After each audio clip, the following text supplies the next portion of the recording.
One. Welcome to episode 30 of the Buckhouse Podcast. I'm Johnathan Buckhouse, one of your hosts, as well as with my little brother, Benjamin Buckhouse, the other host. This is where two brothers get together and we just talk about what's going on in our lives. It's like the weekly catch-up between two brothers that are just going through it. We talk about a lot of our struggles and success and things like that. We've accomplished a little bit in our young lives, so we love to share things with you guys. And so, bro, I feel like for some reason, it feels like we haven't talked in forever, but we talked last week, but it feels like it's been longer. It does feel like it's been longer. I think a lot has happened. I don't know about you. I've been extremely busy this week, and I know that you've been extremely busy, particularly because your snowboard season started, bro. Yeah, officially on Tuesday, the first ski resort in Colorado opened with chairlift access, and not only did I go ride that, but I was the first person in North America to go skiing and snowboarding. I literally left my place at 10 p.m. The resort was 4 hours away, so I got there at like 2 in the morning, and I literally got right into line and got first chair of the new ski season. And the reason why I do that is because it helps me get a lot of views, and people like think it's really cool, and I get to like break the banner and all that kind of stuff. So I put in the work in order to be the first to get on the chairlift because it does help my business. And so if you're out there and you're like, oh, I want to make snowboard content or I want to do this thing, are you willing to put in the extra work to get the extra clicks, the extra wow factor, things like that? Like, I was thinking about it this week. I was like, nothing would be more lame than snowboarding for a living and the first resort is opening and they literally have all the opportunity in the world to go be the first person on the lift or even just to go ride the resort, and I don't. Like, I couldn't imagine being that type of person. Like, to me, it's a no-brainer. Like, yeah, I'm going to go get the first chair.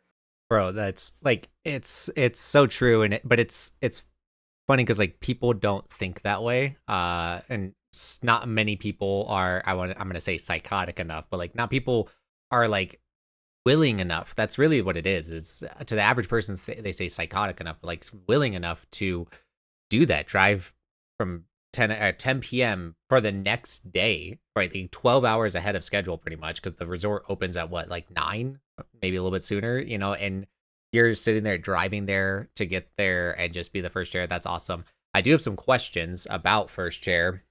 So I know that you went with some buddies. I know, I believe Tom was there and somebody else. But my question is, so if you get there, are you able to save spots for your friends? And then from there, are you also able to like limit your, like, if it's just you and one other person, are you like, no, we're first chair. So even if there's like a group of 2 behind you, they can't jump in with you, right? So the rule of thumb is snowboards count. So Tom will normally be the first person to get a first chair because he's super into it, and he'll bring an additional snowboard, and that's normally for his buddy Nate Dogg, and they've been getting first chair together for the last 32 years. And so once Nate shows up, then that snowboard, the additional snowboard Tom brought, saves another spot for another person. Does that make sense? So yeah, so as long as there's a snowboard like in line, essentially, like that's a reserved spot. That's a reserved spot. So yeah, so once Tom showed up and Ant showed up, and so then once Nate Dogg showed up and I was driving, I knew that I had a spot on first chair before I got there, because that meant there's 4 snowboards claiming the first chair. But I still made sure I got there as quick as I could, if that makes sense, to then put my legitimate snowboard there, because, I don't want to be the person that's like, sick, thanks for getting me a spot on first chair. I'll see you in 7 hours. Sleep in your car for me. Like, that's lame. You got to show up. You got to put in your work too. But like, I showed up at 2, got my spot in line, and then I went and slept till 6. So I got like 3 to 4 hours of car sleep because that was a little bit of talking it somewhere in there with everybody there. So got about 3 hours of car sleep that night, but we still got out of the cars at 6 and got in line and stood there before anyone else even showed up. Yeah. All right, that's interesting. Now I know that you've done crazier things, like when was it Keystone or I forget which was, maybe it was A Basin or something. You can clarify, but they opened up like a new chairlift at the top of the mountain, and you sure enough hiked the mountain and waited up there to be the first chair. Like, you do some crazy stuff, bro. Yeah, so that happened at both Keystone and A Basin. They were opening new lifts that were past the first chairlift of the mountain. So in order to get first chair on those, we skinned, which is basically hiking, but it's like you put these things on your... I have a snowboard that splits into 2 skis, and then you put these grabber things on the bottom and you can walk up ski slopes. It's really cool. And yeah, so I split boarded to the Lenawee chairlift and got first chair on that, which is cool because like those are first ever chairs, because those are a brand new chairlift, if that makes sense. So no one's ever, like, to be the first person in public to ever ride those lifts is pretty cool. I also got that on the Bergman Express chairlift at Keystone, which is their new lift that accesses this bowl. And so, once again, this is my job, and I take my job serious. So when an opportunity presents itself, I'm going to not only take advantage and like be there to get the clout of like, this is the new lift, like check it out. But I'm going to put in the extra effort to be like, not only is this the new lift, I was the first person to do it. And I walked 3 miles down this service road at Keystone to get to the lift prior to it, to then get up it before anyone else and then race the skier down to the lift. And I documented all of it. And there you guys go. Way more effort than just, here's a lift. I do just want to chime in and say this is not a sponsored video at all, but shout out to Clue for giving you that ability, because when Johnathan just said right there, when he was like, and he went up a lift for the Keystone one, he went up a lift to then go down it to a different lift. That's how he did it. There was a skier, and if you know anything about snowboarding and skiing, skiers are just faster than snowboarding. That's just the way it is. But also, that skier doesn't have to strap in or anything like that. And sure enough, Johnathan, though, because he's got his clues, quickly strapped in, and then also was faster than the skier, which is incredible, because like that's just not a common thing. And you could tell that the skier was skilled enough. You know, he was skilled enough to where he should have been faster than you, but you still outpaced him and beat him there. It was such. I'll have the clip playing. It's so crazy to see that, bro. Yeah, I'm faster than I look, or if I got to turn it on, I can. But yeah, the Clue bindings allows me to get off the lift and get into my board super fast and go make some turns. Indeed. So how are you feeling about the season so far, bro? I know that we've been talking about your social media leading up to this and how much success you've been having, but I've been incredibly busy. I haven't been able to jump on and check out your videos yet. How are you feeling about your season so far? Well, honestly, feeling really good. These clips have done insanely well. Specifically, one on TikTok hit 2 million views, and that's just the full top to bottom run. So every time I go ride I get the first chair, I ride down, and that first run of the season, I'll post it as a top to bottom. And the cool thing is on Instagram and TikTok, I can post that full run because they allow videos over a minute long. And so the TikTok one hit over 2 million views. It's got me almost like 10,000 followers on TikTok already, which is sick. And then on YouTube, they've done extremely well as well. This the top to bottom, it's like over 30,000 views. Like on a long form video, that's pretty good. Like the hype is, I can feel the excitement. Unlike last year, I feel like there's way more excitement for this upcoming season. And I mean, everything happens in cycles. I think there's like crazy excitement, and then there's lulls, and then it comes back up. And personally, I feel like there was so much excitement around the end of COVID, and people were like, I finally can ski and snowboard. And so then that year, once all the restrictions were lifted, was a big year for the ski and snowboard community. And everyone went extra hard. And then the 2 years following that, they like lulled out and they didn't care as much. And then now that's been 2 years of kind of like, it's like, oh wait, no, I actually do like snowboarding. And it feels like people are way more excited this season than the previous seasons. That, or I've just done a very good job of building the hype on my channel specifically, that one, I built the hype already by myself for my channel. And then also when I finally dropped legitimate new snowboard content, the algorithms did their job and pushed it to all the people that have been seeing my ski and snowboard stuff. And then it sparked really well. That's awesome, bro. I will say, you and I talk a good amount leading up to the season. At the start of the season, we talk a lot about strategy. You know, a lot of people don't, like, I'm kind of like mentioning myself here, but it's like a lot of people don't know. But like just the other day, you called me to be like, hey, I have this idea. What's a good like title thumbnail for it, right? You know, I'm here a lot, and I do want to just say, bro, that this year seems like you're the most prepared that you've ever been, which is crazy to say because this has also been like, it's potentially going to be your, like, I would say second hardest year of your snowboarding or your YouTube career. Season 2 being probably still the hardest, but like, you know, like going back to just you going back to the roots, I think that this is going to be a phenomenal year for you. But like, I do think that you're putting in the preparation, and we've talked about it before that, you know, luck, there is no such thing as luck. Luck is when preparation meets opportunity. And I really do think that you're prepared for this, bro. And I'm super excited for the opportunities that you're going to get.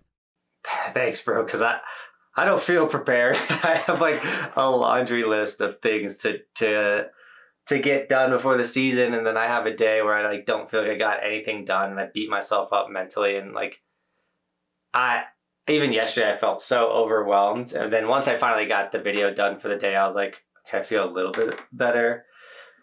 But yeah, it's going to be a lot. And I mean, obviously I'd love to have a filmer. I could do cooler tricks when I'm not holding the camera, but the opening day video is all worked out. And I will have days where I have people come out and help me film and things. So it's all going to work out. And yeah, I'm happy that you see and think that I'm really prepared. I hope I am prepared. And I got good strategies. I will say I'm already feeling the effects of like, okay, I want to post every Monday, Wednesday, Friday, and then also the resort opens on Tuesday, so then I'm posting on a Tuesday instead. So I'm shifting things and trying to make it all work, and it is all going to work out. And at the end of the day, I think I was talking about this on my live stream. You know, you set up your perfect world. So you're like, okay, the perfect world for this season is posting a long form on Monday, Wednesday, and Friday, going live on Tuesday and Saturdays, and having 2 days off. That's my perfect world. But every day I'm going to post 3 shorts. Okay, that's what I'm trying to hit. And I might hit that 4 out of 5 times, but that means there's that one week number 5, where it's just chaos and it's not going right. And then things feel weird, or like you missed an upload, or something goes like catastrophic. But you still had 4 good weeks, or like, you know, like you have that system. And then after that, like week, you pull it back together and you get back to that routine. And so it's good to have a system and try to hit it. And if you don't beat yourself up, just get back to it. Yeah, I'm still trying to work with that on my streaming at the moment, to be honest. It's taken a back burner because other things are taking more priority. Still getting the podcast done, still working, but then I also have been going to the gym pretty hard. Even if I look more prepared today for a podcast than I do in previous episodes, it's because I already went to the gym today. I showered and then jumped on the podcast. I'm dressed for my day. Like, I'm ready to go. But I've been going harder in the gym, been really motivated to do that, been waking up early to go to the gym, and I'm really proud of myself for that. But then it's like yesterday as a great example, I wake up early, go to the gym, and then I had to get to work an hour early because we had a meeting, so that's why I woke up early and everything. Anyways, I get done with my day, I drive home.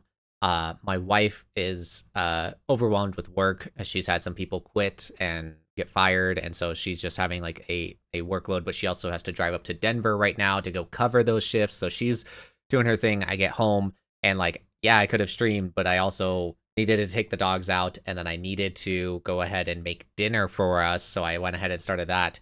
Didn't finish everything until like 7:10. She's home, and I just am like consoling her, and then I fall asleep on the couch at like 8:30. And it's just been nonstop. But I'm like trying to figure out that rhythm of putting streaming still in there. I know it's like about making it a priority, but there's just so many moving parts in my life at the moment. It's like trying to balance health and all of this. It's I get it, bro. I get it.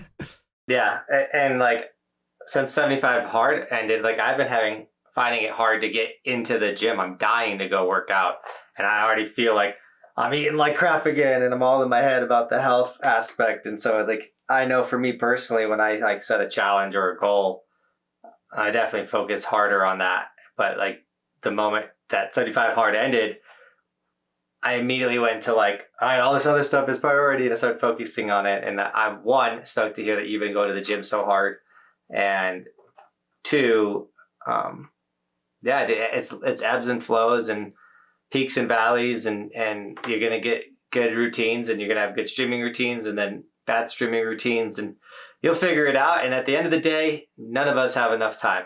It is what I've learned. We all are dying. I had to make sure my camera was on.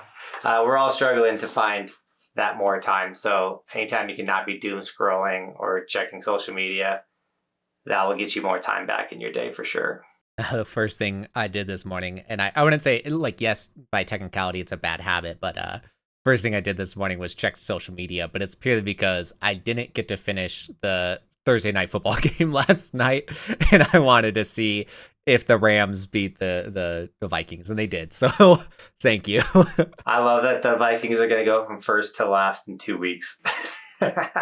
Dude, our division is so scary. If you guys don't know football that well, there's divisions all around, and there's 4 teams in each division. Our favorite team, the Packers, have a incredible division right now. Literally all 4 of the teams are in the top 7 of the of rankings for our conference at the moment, and so all 4 of us could go to the playoffs, which is crazy to think, bro. It's never happened before. I'm pretty sure all 4 teams from a conference making the playoffs, but it's not going to happen. The likelihood of that happening is pretty slim, especially since they got to play each other. 100%, and we're also like about halfway through the season, where I think we're going on week 8, which about that halfway mark. So anything could happen in the next 9 weeks. But the reality is also not the reality, but like something I saw that was really cool, and it's all hypothetical. But it's like, if the season ended earlier this week, because like I said, the Vikings lost last night, so I don't know what changed it. But if the season ended, let's say on like Monday last week, literally it was like the Lions got the bye week, and then it was Packers playing a team, Vikings playing a team, and Bears playing a team. So hypothetically, if the Vikings, Packers, and Bears all beat their teams, it would have been a divisional round of just the NFC North, because it would have been Lions versus whoever, like the Packers, and then Vikings versus Bears. And I'm just like, that would have never have happened. Like, that's crazy to think. Yeah, that would have been cool. However, I don't want anyone in the NFC North to win the Super Bowl but the Packers, so I don't want all 4 of them in the playoffs at the same time. That would be statistically a tough time, but also that would have been dude, when you play somebody in your division, it's such a I haven't been sports betting, but like if I do, I hate betting on divisional games. I hate betting on divisional games because at any point somebody can win. I always talk trash on them because I'm honestly not a big fan of them, but like the Broncos last season finally beat the Chiefs after like 18 consecutive losses. But then, like the Chiefs were a high caliber team, and the Broncos, low caliber team, beat them. Like, that doesn't happen very often, but because it's a divisional team, like it's more possible. Yeah. I've been on a hot streak with the sports betting until last week. So I was doing pretty good. I was picking some really good parlays, and then the Packers just hold CJ Stroud to under 100 yards, like unbelievable pass defense game for the Packers, and it's like, oh, well, there goes that parlay.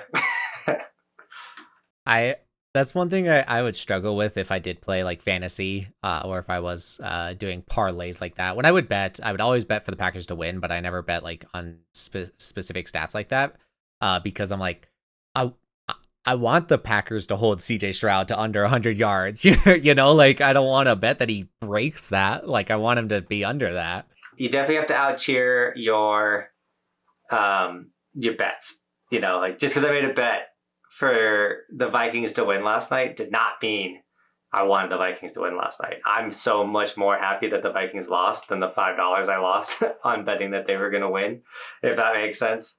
So, dude, I would pay $5 for the Vikings to lose every day of the week. I'll pay $5 every week for the Vikings to lose. So Bobby struggles with it though. Bobby's really into fantasy football. She's really into. I don't let her. It's my account, but she'll make some of her own bets for the week. We kind of like every Sunday morning pick some bets, and it's a fun time. My wife is really into football, which I'm so thankful that she is, and so she'll be like she picks the Vikings. So then she's like cheering her butt off for the Vikings, and I'm like, stop! Do not cheer for the Vikings in my house. It's like you're not allowed to do that. So I think that you're more open to it, and I'm okay with that. But I'll be honest, bro. I wanna hear your opinion on this. So I believe I don't know where this came from, where it was instilled in me, but I believe in a one team fan base, as in like I'm a Green Bay Packer fan. Period. There's teams that I like. Admittedly, I do like the Buccaneers right now. I like Baker Mayfield, but I'm not going to cheer for them, especially because they're in our conference, right? I always want people in our conference to lose, but I'm a one team fan base. Like that's what I am. And I know that Bobby's a Broncos fan, and I know that Roman is cheering on the Jets because he likes Aaron Rodgers and stuff. I know that you're a little bit more open to that stuff, although you only wear Packer stuff, so thank you. But I'm not afraid. My wife, her and her family, they're naturally Broncos fans, but they also like the Vikings. I will never cheer for the Vikings, and I will never cheer for the Broncos unless they're playing somebody like the Vikings or the Bears or Lions, you know? I think liking other teams is fine. I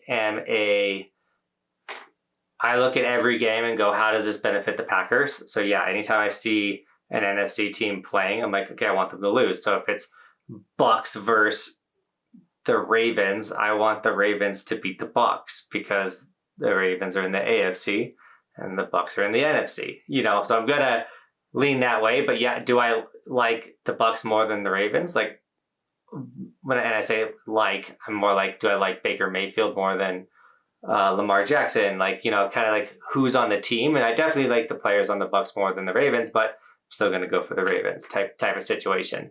That being said, I am a big fan of the Steelers, and specifically because one time when I was young, it was Ben Roethlisberger's first year. He's a rookie. I went snowboarding with Steven and got hurt and ended up having to go sit in the lodge, and I watched the Steelers play someone. It was Big Ben's like first game, and he like dominated, and I was like, this dude's gonna be good. Ends up he was an incredible quarterback, and it's just like that memory is so drilled in my head that I'm like, oh, I like the Steelers. And then it doesn't help that Antonio Brown goes to the Steelers, and that Big Ben Antonio Brown run was like must see TV. So I also have a memory of I think the game was called Dunes or something. There was like some type of game that came out, and we had our video game set up in your room, and we were watching the Steelers play a team and playing the new game that came out. And it was like a Thursday night, and I was like, dude, this is the life. Gaming with my brother, brand new game, watching the Steelers win, and it was just, I don't know. I have a lot of like memories with the Steelers. So like, I'm not a Steelers fan, but like I am more likely going to root for the Steelers over anyone that they're playing against. And once again, it does help that they're in the AFC. I strongly believe in a one fan base. Like I said, I don't know what instilled it in me, but I will, like you said earlier, which I can 100% back, is like, how will this benefit the Packers, right? So yeah, I can root for a team. There's times where I've rooted for the Bears, but it's like for them to beat the Lions. That way the Lions get a lower seed than us. You know, like there's a time and place to be rooting for teams. I do 100% know what you mean by liking players. kind of talk about like Ben Roethlisberger, and you mentioned it just as well as with me, but like I really like Baker Mayfield right now. I think that he's got a fun come up story, that type of stuff. Like people kind of doubted him, but he's fun. He's got that dog in him. He's just a down to earth guy. It seems like he seems like a cool guy. So to see him doing well, it's fun to see. But obviously, you still want the Buccaneers not to do great, type of thing. But no, I see what you're saying. Players do make a big deal to me. One thing that does make a big deal to me also though is if you're a really good player, but you have a really bad personality, or like you're a really bad person, I am not a fan of you. And a good example of that is Stephon Diggs. When Stephon Diggs was with the Vikings, I was not a fan of him to begin with. But now he was with the Texans, and he like started a fight with the entire Packer team. And sure, great receiver, but he's just a terrible person. I don't like him at all. Well, he's never played good against the Packers, so it doesn't bug me. But Ndamukong Suh was a player that I never liked, and I hate that he got a Super Bowl with Tom Brady, because I don't want to say doesn't deserve, because obviously he got one, but he's stepped on someone's head when their helmet fell off. Like, he's done a bunch of crappy things. Like, I don't like players like that. Dirty players, people that are going to cheat, essentially, like stepping on someone's face with your cleats when they don't have their helmet on. Like, that's like not okay on any level. So Tom recorded it and put it in his video. They didn't think he would, but when we do those first chairs, just to go back a little bit, people try to cut and steal first chair all the time, and this dude tried to do it, and I laid into him, and Tom caught it on video. I'm going to say I 100% agree with, I can never say his name, but Ndamukong Suh, whatever. Yeah, that guy is a terrible person. He's now known for stepping on people's hands and like stepping on people's heads. Guy was just a terrible person. So I 100% know, like I agree with you. But so what do you mean by you laid into this guy? Like you shoulder bumped him, or like you just went off on him? Yeah, I went off on him. I didn't like physically touch him, but so the way the chairlift work is you walk up to the mountain way you enter the lift, and then there's you come down the mountain way you enter the lift. So 2 ways you can come to the lift. Does that make sense? But one is if you were skiing down the mountain, it feeds into that side. And the other side is when you're walking up, it just naturally puts you into the lift that way. So we've been standing in line for like 8 hours at this point, or 6 hours, whatever. And we're the first people in line, and there's about 30-ish people behind us at this point. It's like around like 7:30, 8-ish. And so we're standing there waiting for the lift to open, away from like the immediate first spot where you load like the red bar that says load here.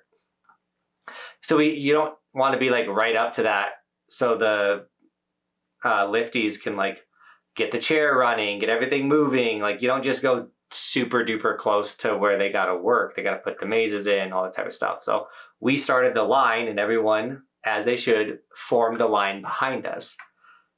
This skier walks around the lift to the other way of coming into the lift. It walks right up to the front and puts his skis down like he's going to get first chair.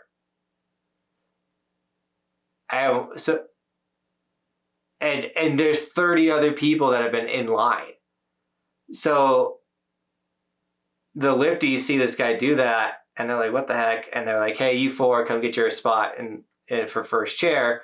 And they make the dude back up. But he stays right behind us and gets on second chair. Even though he should, like, there's so many other people that showed up hours before this dude. And so one of the girls was like, you should really go get to the back of the line. You didn't earn this spot. And he was like, he said something. And I was like, look, dude, what you just did. Or I was like, look, dude, you trying to cut is super lame. He goes, there's 2 entrances to the chairlift. And I said, that is the most 8th grader excuse I've ever heard in my life. I literally have to talk to my 7-year-old son about why you don't do stuff like that in life, because it's crappy.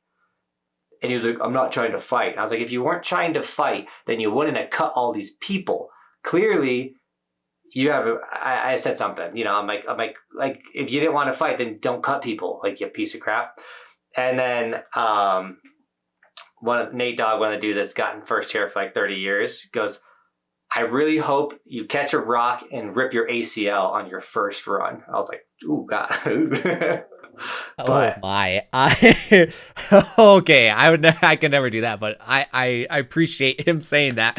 Okay. But no, I just called him out for just like, dude, you suck. Like, you think you're like what you did is like not cool. So I don't know. Don't be that person. It bugs me so much. I will say, bro, I love that you are not afraid to call people out like that, because I can't think of examples off the top of my head at this moment, but like that's not the first time that you've done something like that. Like if somebody's doing something just crappy, like you're saying, like, yeah, you're not afraid to be like, this isn't cool, dude. Like you're not afraid to do that, and I love that. It's yeah, so many people will just let stuff slide and just like let it be. And to be honest, I wouldn't say that I'm a doormat or anything, but in that situation, I probably would have said something as well. But in everyday life, like if it's just a normal day on the chairlift and somebody cuts me in line, like I choose my own happiness over conflict, you know. But no, that's awesome, bro. That you just like you're not afraid to call someone out.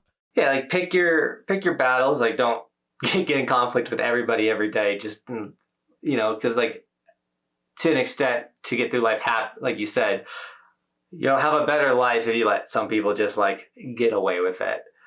But in other instances, like if you don't say something to this person, he's going to try it again. He's going to do it again. Like it, at a certain point, that dude tried that because throughout his life, people didn't say anything. So he's cool with it, And so I also take this weird ownership in a way. I don't know if this sounds right, of the mountain, because I'm such a diehard snowboarder. I'm such a steward of the mountain and the culture that it's my responsibility in a way to help uphold these ground rules of the mountain, as weird as that sounds. So like a good example is like if a parent is putting their child in danger in the terrain park area, to respectfully say, hey, just so you know, there's a beginner terrain park on the other side that's more your guys' level. I would maybe start there so you guys don't get hurt in here, because they're ignorant. They don't know. I'm not being like, get out of here. You don't belong here. You're not allowed to be in here. Not like that, but like, hey, just so you know, you guys can get hurt in here, and you're actually making it a little dangerous for the people that are riding these features. It'd be best if you went to the beginner park. Like things like that. I think it's like a responsibility of me and people that have put in the time and know these things, Like, hey, like don't sit under this roller, not because I couldn't hit the roller. It's because someone's going to hit this and they're going to hit you, and then everyone's going to be having a bad day. Yeah, I see what you're saying. Like, I wouldn't. I know what you're saying. It's like you feel like it's your responsibility to take action because of the experience that you have, and I think that's great. I know that some people really don't like that though. An example, I love criticism. I love constructive criticism. I really do. I love constructive criticism, and so if somebody were to do this to me, as long as it's correct, like as long as it's perceived correctly and they approached it properly, I would love it. But like in the gym, a lot of people don't want to be confronted in the gym, be like, hey, you're doing that workout wrong or whatever. Or like, hey, you should probably like can I help you with your form? Like some people would take offense to that, but I know that I'm newer in the gym. I'm not perfect. I haven't been doing this for years. I haven't gone to school for this. So it's like if somebody that has been studying it and doing it for years and they approached me and they said, hey, can I help you with your form? Like I would love that. But some people take offense to that. So it's like there's a balance of like, some people want that, some people don't want to hear that. No, totally. And once again, it's how you also deliver it. Some people like to, hey, let me show you how to do this workout because they want to show off. But then some people are truly genuine, like, hey, like, I really don't want you to have back issues. And if you continue to squat this way, you're going to kill your back. So like spread your feet a little bit more, make sure your toes are slightly pointed out, like things like that, So there's a right way to do it and a wrong way to do it. And then there's the, hey, you're being a jerk, cutting people in line way to do it. I think that what you did is 100% warranted. As in, yeah, like the guy was like he was doing something out of line.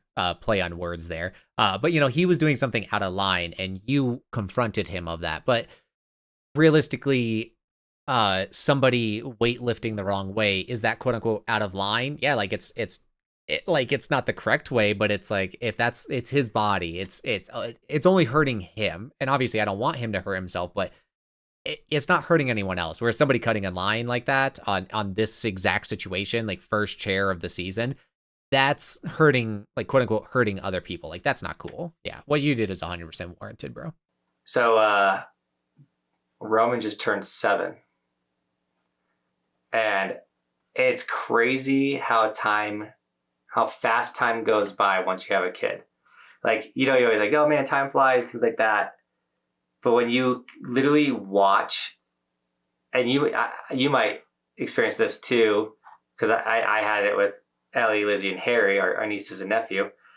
You see these kids, like, I don't see them every day. And then all of a sudden it's like, oh, Ellie's 16, and then she looks like a almost an adult person, and you're like, ah. But like with Roman, I get being the dad and going through it. I see this kid, and he's a kid. He's not a child anymore. Does that make sense?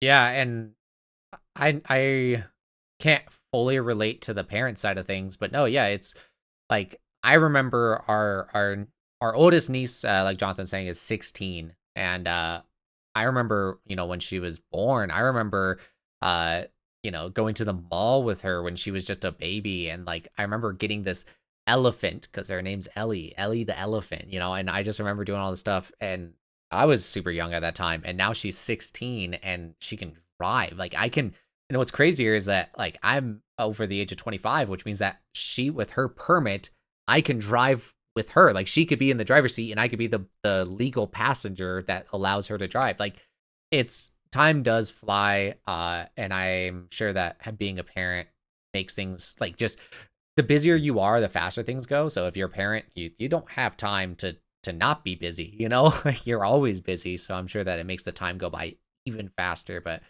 no, it's crazy. And to think that Roman is 7, because I was there when Roman was born. I was living with you, and I was to say, you lived with us when Roman came home. Like Roman's first year, you lived, like the Roman was in our room, and you had we had a 2-bedroom apartment. So Ben had one room, and we had the room that Roman stayed with us. And it's just like, that's so long ago.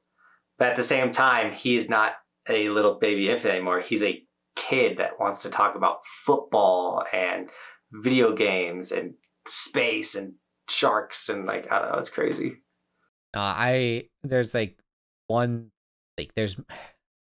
thing I wish I could manage right now is being able to see you guys more, and I really do mean that. And I know I've been saying that for a while, but you guys just know, like, you guys are busy, I'm busy, but it's just stuff like, like I said, Kirsty's been working a lot. She's been working like 60 to 65 hours, especially with drive time, because she has to go up to Denver. And then on top of that, we still have to do our everyday life and do all this stuff, right? So she's busy, I'm busy, and then like this weekend's coming, and I told her, I was like with all the stress that we've been going through, I was like, you need a break. Like we're not doing anything this weekend. And still I say that I've got a work event that I have to go and film.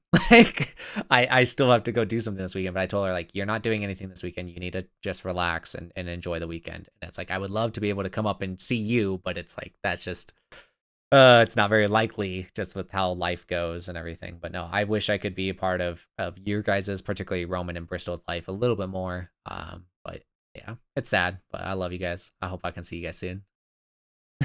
I mean, that's what you just said about you and Kirsty. Like, one thing that me and Bobby are doing this year, and we've always done pretty well with, is like Sundays are special day, and it's like, that's football day. Like, I don't snowboard on Sundays unless it's like unless the Packers don't play and there's like something that really needs to get done. But like, Sundays are our family day. It's the day where we're gonna be home all day. We're not gonna go anywhere. Like, we'll go grocery shopping on Saturday for Sunday. That way it's like we wake up and we just stay home the whole day. And I try to get all my work done prior. And now that I'm not posting videos every day, like it makes Sunday even more special because that's the true day where it's like, I'm not trying to put anything into Sunday. I'll still post my 3 shorts, but other than that, like it's just us day. So it helps that there's a consistent thing, at least, during this time of the year, there's a consistent thing that makes it to where it's like, no, like we know what we're doing on Sunday. We are, as a family, watching football, throwing footballs, playing in the yard, whatever it is. It's family time. Yeah, I'm trying to really push being selfish, and I know that comes off as a very like whoa, what do you mean? But like, I'm not saying that's what you're saying, but like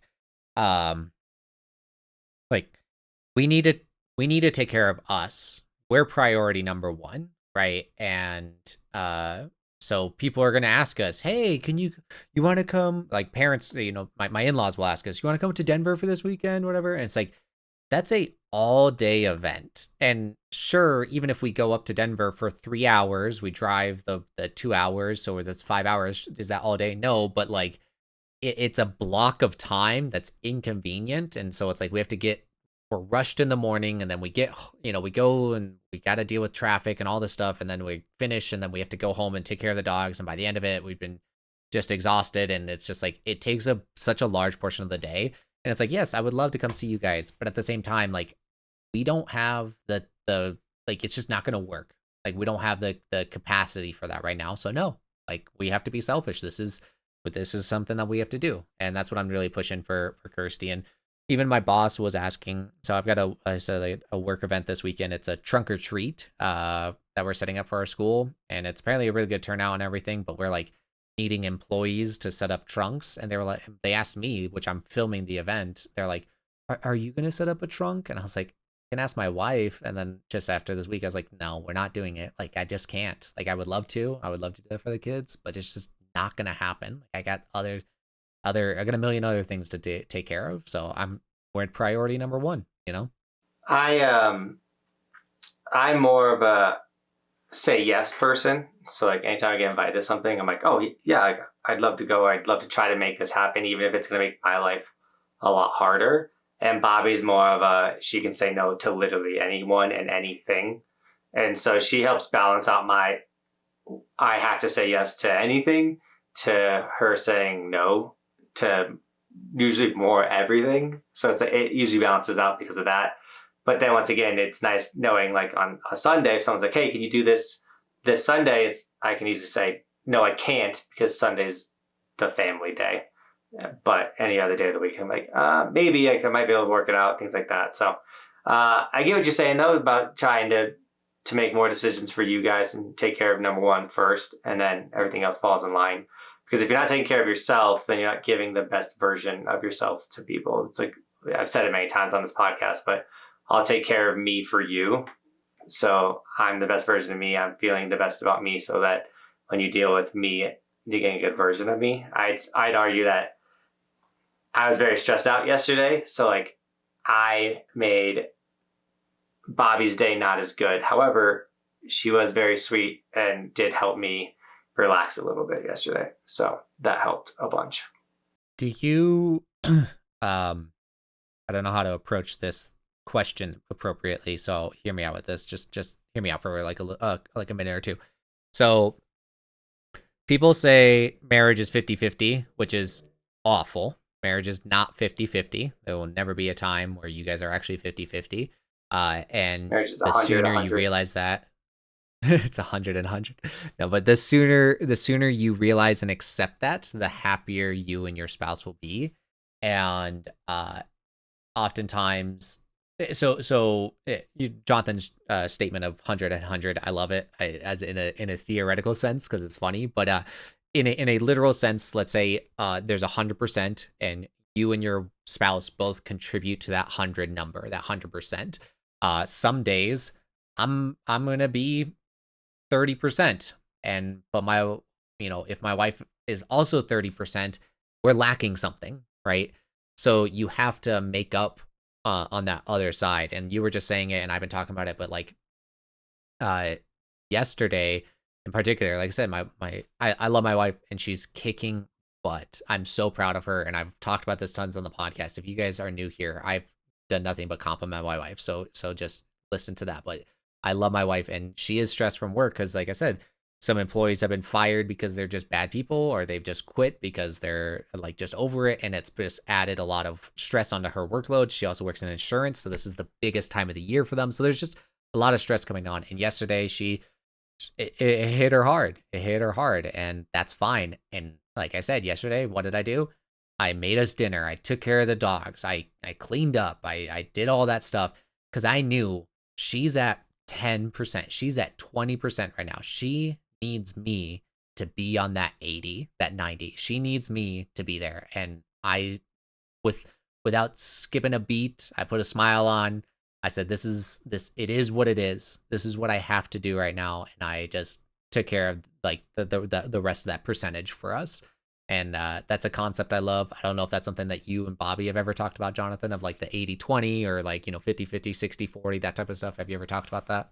Not, I don't say we talked about it, but it becomes very clear when you become parents of, oh, you can't handle the kids today. I need to step up and be more involved with the kids. Or like, yeah, like you say, like some days you're going to be like, if you have this 100%, like you're saying, and some days you're not going to be 100%. You might be at 50, you might be at 70, and 70 is a good day, you know what I'm saying? And then like those great days are, oh, you're running at 100%. But there's days where, yeah, you're in the 20s, the 30s, you're like, dude, this is not my day. It literally started off with me spilling my coffee on myself, and then work sucked, and now I'm just irritated.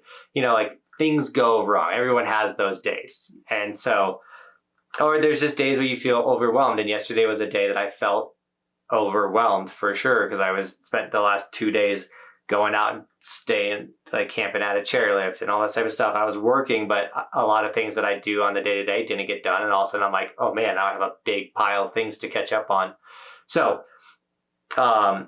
when it comes with the kids, yeah, like there's days where it's like, oh no, like me and Roman are not clicking, like, and he's giving me attitude and I'm giving him attitude back. And like Bobby needs to step in and now start doing more with the kids because I can't connect with them on this wavelength, or vice versa. Like Bobby's been home with the kids all day and she's completely over them. So when I come home, it's dad for the rest of the night. I'm making them the food. I'm getting them in their jammas, giving them their baths. Like, so absolutely you need to be able to recognize what wavelength and like how your spouse is going through their day, and fill in the neededness or the like what's going wrong. Because at the end of the day, we're trying to have our best day possible. And if that means you got to go make the dinner and do the dishes and the other one can go relax, like absolutely, you got to be able to fill in and do that. But that's not just for like your spouses. Like that's, you can implement that with being a good coworker. You can implement that with being a good friend, a good roommate. If you're not married yet, if your roommate had a bad day at work, like, don't worry, dude, I'll make his dinner. Like, don't worry about it. No, I see that a lot in my job because once again, I work with kids with autism and other I always forget the appropriate way of saying it, but other communication issues and this and that. And sometimes the kids can be tough. And like just the other day, one of our staff members kind of I think she got kicked in the face by a student, and she was conveniently in the lobby, and she goes, "Hey Buck, can you ask for somebody to come and cover for me because I need to step away for a second." And yeah, sure enough, I like shoot a message. I'm like, "Hey, we need somebody up here as soon as possible." They come up here, they take over, and that staff member was able to step away for a second. And like, I love the people I work with because they all just have such a good attitude, and they all see exactly what you just said of like, hey, I'm at this 70% right now. I need you to cover this 30% or this or that, like however you visualize this in your head or however you talk about it. Yeah. It's like just stepping in to just take control of the situation, help with that situation. And it's super incredible to think about. And I love my job right now, but yeah. I think it goes two ways too, of like, you need to recognize when someone needs help, but you also need to be vocal yourself of like, I'm having a bad day. And that's what I did yesterday with my wife. I was like, hey, like, I'm pretty stressed today. I'm overwhelmed. My computer's not doing what it's supposed to be doing. It's adding time to all this stuff. Like I couldn't get it to let me reframe my 360 footage on my computer. It just, for no reason at all, would not load the clip. So I had to do it all on my phone, which is possible, but then it's like, it's way more, it takes longer. It's not as fast, like, which is, I said the same thing twice, but like, I just had a really frustrating day yesterday, but I made sure I'd let my wife know. So then all of a sudden she's bringing me lunch in my office instead of me going in and making my own lunch. And she came in and just like rubbed my back for a second. And like, she just did these things to help me relax a little bit and like get the work done. And then once the work was done, my body kind of just was like, okay, we did it, and it's an artificial time frame that I put on myself, which causes the stress as well. But, like, yeah, I want the video to post by 5:30, but all of a sudden it's like that time's getting closer and closer, and I'm getting more and more stressed and eager. So like just vocalizing like, hey, I'm stressed. I want to get this done by this time frame and it's not working and things are taking longer. Like, can you help in some way? Like, because this is killing me. You saying vocalizing it really feeds into what I was kind of actually trying to get at the very beginning of this, which is great. No, communication is the most important thing in any relationship, period, right? Just period. Every ounce of communication you can do is the most important thing you can do, right? And where I came up with, or where I got this idea of the 80-20 and all this stuff was some, not motivational, but just some like marital advice, like reel on Instagram. I don't remember. It was a long time ago, but it essentially talked about the 100 rule, like 100% rule. And what this couple did was when they essentially set a number, like communicated that to them when they got home after the day or whatever, they're like, hey, I'm going to be honest, I'm at 30%. Like that's what they said. I'm at 30%. And so what the other spouse then kind of realizes, okay, I have to be at 70%. Like I have to do a little bit more, right? Communicating that to your spouse of like, hey, I'm going to do a little bit more. Because the last thing you want to do is make assumptions or, like assume that your spouse is going to be at the same level as you and be able to give the same energy as you. And that's just going to lead into this frustrating pattern. So if you set that expectation, like, hey, I'm not here today. Hey, I'm at 10%. I'm at the bottom of the barrel. I'm at the end of my day. I can't go any further. Like, I need you to be here. Then that's like, you set that expectation. And it's also your responsibility as a spouse, like Johnathan was saying, I'm going to be better for you. Like, I'm going to better myself for you. It's like, I'm going to be better right now for you, for us. I'm going to put in that 90% for us. And I just think I like that rule. I like that concept. Obviously, it's personal preference. Everyone has their own thing. But like, I really like that concept. And that's something that Kirsty and I talk about a lot. So it's also your job to recognize patterns. So if like you're consistently coming in with like if I'm consistently getting stressed, if I was stressed every single day and I'm just like, I'm stressed, Bobby, I'm stressed, Bobby, I'm stressed, Bobby, like make it up for me, make it up. Like I'm at 30, you need to be at 70 today. And then the next day, I'm at 30, you need to be at 70 today. I'm at 30, you need to be at 70. Like then you need to recognize the pattern of like you are consistently coming in below average or like you're asking too much of your spouse.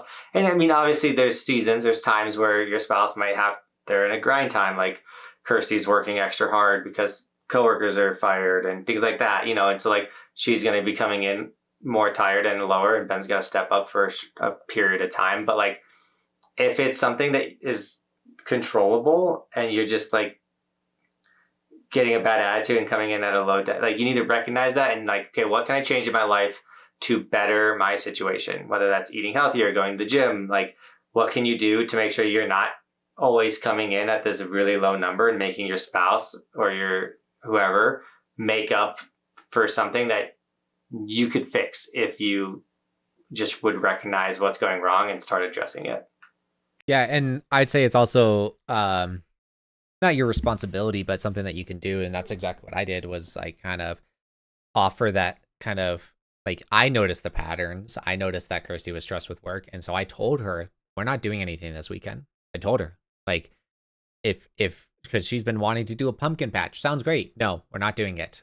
Not because it's like, I don't want to do it. No, it's like, you need this weekend to relax. Like, you need to sleep in. You need to get caught up on sleep. You have to get caught up on things. Like, we have stuff that needs to get done. We are not doing anything this weekend. I'm gonna go to that trunk or treat. Originally, Kirsty was gonna come with me. She probably won't be coming with me, and that's fine because I told her that. I was like, I'm gonna go do the trunk or treat thing because I'm already that's my job. I'm obligated to do that, so I'm gonna go take care of that. But you just stay at home, get some rest, hang out with the dogs, like do your thing. That's fine. Like, I'm more than okay with that because I'm essentially like directing her into like that path. Like, you need to have the break. Like, I recognize the patterns. I saw that like she needed this, so that's what we're doing. If I need to go grocery shopping, I'll do it. I don't care. But she's gonna stay at home. She's gonna hang out. She's gonna rest. She's gonna get caught up on her stuff. Like, that's the decision I made to better her. For both of us. So yeah. Sometimes we get really deep. Sometimes I feel like we're always really deep, bro. I feel like we're always really I love our podcast. Yeah, and I think people are really enjoying it. I've been getting a lot of good feedback on my live streams and things like that, and we're at the point where the season's kicking off, so hopefully more people start trickling into the podcast. And at the end of the day, bro, I'm really proud that we're 30 episodes deep in it, and that you've been crushing the edits, and we're going to keep this thing rolling. Yes, sir. Yes, sir. I think this is a good time to wrap it up. I got to continue starting my day, and I know that you got lots of work to do, bro. I know you got lots of work to do. So it's unlimited. I'm Mr. Unlimited. Unlimited. But no, I think it was a great podcast. Talked a lot about football, talked a lot about snowboarding, talked a lot about marriage. Love it. Love it. If you guys enjoyed the podcast, let us know down in the comment section below. Give us some feedback. Let us join the conversation. How do you and your spouse communicate to each other? What percentage of the day you're at? What team do you support in the NFL or any other sport? And then also, are you excited for the snowboard season, or do you not snowboard or ski at all? Let us know down in the comment section below. Like, comment, subscribe, check out the future and past episodes. Got anything else to say, bro? I'm on team me. Thanks for watching. Keep evolving. We'll see you guys next week. Peace. Keep evolving. See you guys next week.